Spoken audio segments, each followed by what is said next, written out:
মেয়েদের বাপের বাড়ি যাওয়ার যে আনন্দ সেটা ছেলেরা কখনোই বুঝবে না। আজকে আমি যাব আমার বাড়িতে, তাই ঝটপট করে সেই কুর্তিটা, যেটার ভিডিওটা তোমরা অনেকে দেখেছো, সেই কুর্তিটা পরে রেডি হচ্ছি।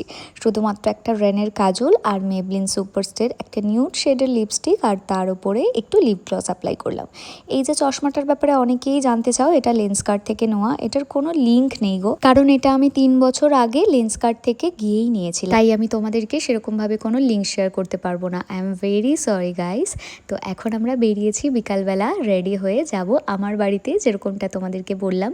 তো বিকালবেলা ভীষণ হাওয়া দিচ্ছিল, আর বাইকে না এই টাইমে যেতে ভীষণ ভালো লাগে, বাট বাইকটা স্টপ করলেই এত গরম লাগছিল।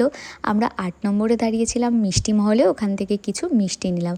আর আমার ব্লগ বানানো দেখে সামনের ছেলেটা বলল, তুমি কি ব্লগ করো?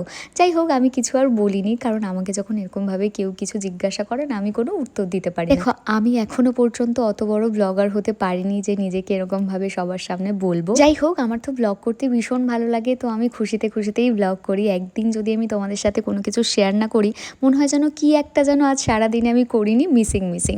আর রাস্তায় যে ভিড়টা দেখলে, ওটা মদের দোকানের লাইন। আগের দিন যেহেতু মদের দোকান নাকি বন্ধ ছিল, তাই আজকে এতটা ভিড়। আর আমরা চলে এসেছি এখন আমার বাড়িতে। কলিং বেল বাজানোর আগেই আমার মা দরজাটা খুলে দিয়েছে।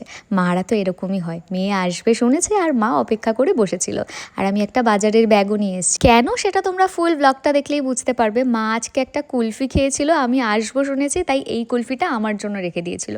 ভাবো, মারা মাই হয়।